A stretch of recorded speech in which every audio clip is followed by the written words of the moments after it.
مامۆسایانی بەڕێز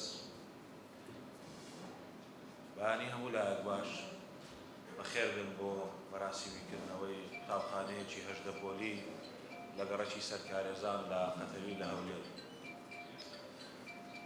ساڵ و نیوێک لەوە پێش لەسەر ڕاستپاردەی جەنابی سەرۆکی حکوومەت کۆمەڵێک لە ئازیزانی ئێمە لە بەخشەر و لە وەبەرهێنەرەکانیش بڕیاریاندا کە چەند قوتابخانەیەک لە پارێزگای هەولێر دروست کرد.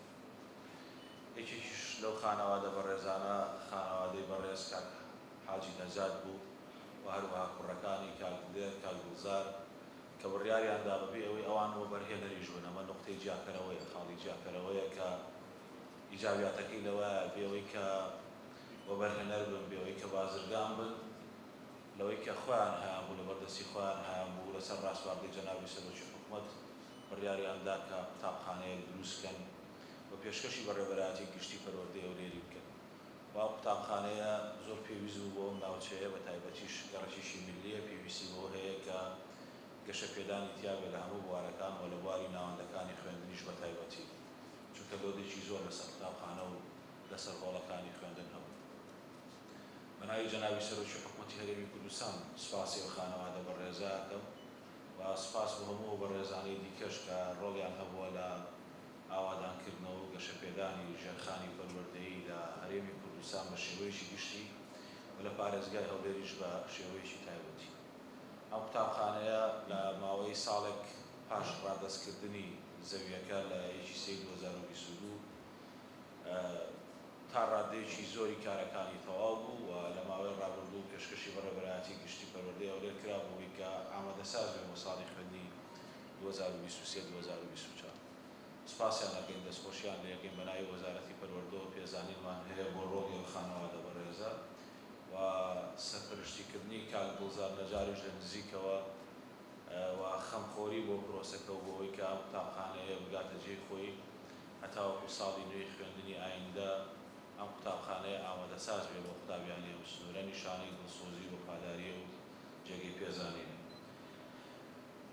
حکوومەتی هەرێمی کوردستان لە چوارچێوەی گەشەپێدانی کەرتی پەروەردە جا لە ئیشکردن لەسەر بواری پرۆگرامەکانی خوێندن، لەسەر ڕاهێنانی مامۆستایان، دانانی ستاندارد بۆ هەڵسەنگاندنی قوتابخانەکان، ژێرخانی پەروەردەیی ژێشێک بووە لە کارە گرنگەکان.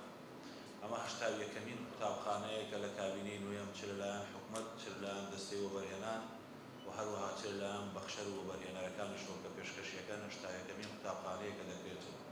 و لەم کابینە زیاتر لە 1300 قوتابخانە نۆژەن کراوەتەوە لە سەرتاسەری هەرێمی کوردستان و تا ئێستا 294 ژووری خوێندن لە سەرتاسەری هەرێمی کوردستان بۆ ناوەندەکانی خوێندنی ئێمە ئیزافە کراوە و پۆلی نوێی خوێندن دروستکراوە.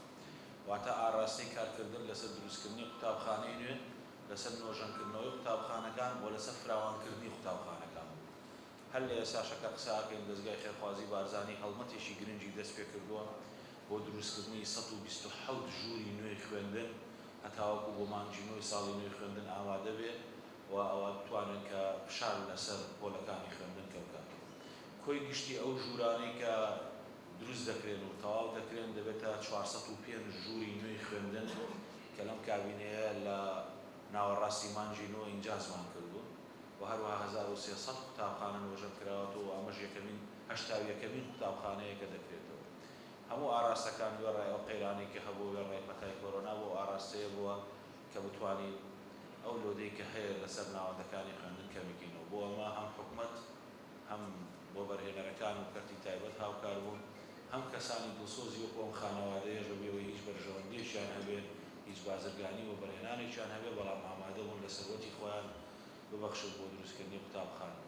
دووبارە بەناوی وەزارەتی پەروەردەی حکوومەتی هەرێمی کوردستان سوپاسیان ئەکەین و پیرۆز بێت لە دانیشتوانی گەڕەکی سەرکارێزان کە کردنەوەی قوتابخانەیەکی نوێیە بۆ ساڵی نوێی خوێندن بۆ قوتابیان و بۆ منداڵانی ئەم سنوورە و سەرکەوتوو. هەموو لایەکان بەخێر بێن. ئەوڕۆ زۆر خۆشحاڵین لە جێگایەک و لە سنوورێک کە شایەنی